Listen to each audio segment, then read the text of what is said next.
வணக்கம். இந்த பதிவுல நம்ம ஆனல் ஃபிஷர் அப்படிங்கிற ஒரு விஷயத்த பத்தி பார்க்க போறோம்.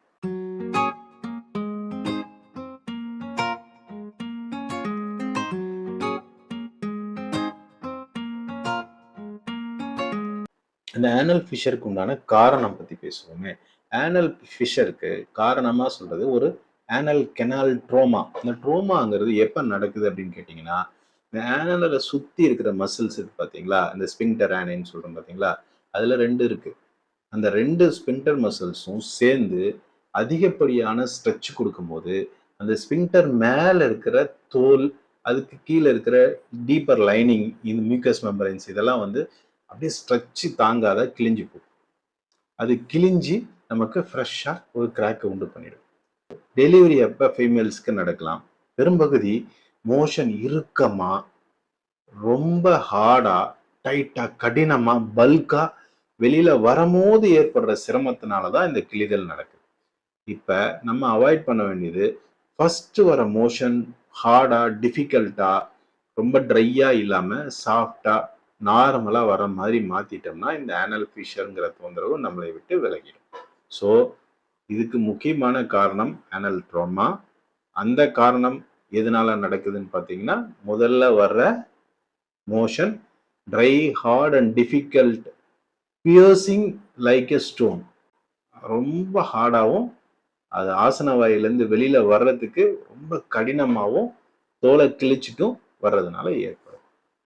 இப்ப இது வந்துருச்சு, என்ன பண்ணலாம் அப்படின்னா, கண்டிப்பா நீங்க மோஷன் போன உடனே சிட்ஸ் பேத்ன்னு சொல்லிட்டு ஒரு வழிமுறை இருக்கு. அதாவது வெண்தண்ணில ஒரு 10ல இருந்து 20 நிமிடம் நம்ம உட்கார்ந்து இருக்கும்போது அந்த மோஷன் போன பின்னாடி ஏற்பட்ட புண்ணு நமக்கு கொஞ்சம் வலிய குறைவாகவும் சீக்கிரம் ஆறுறதுக்கும் இந்த சிட்ஸ் பேத் ஹெல்ப் பண்ணும்.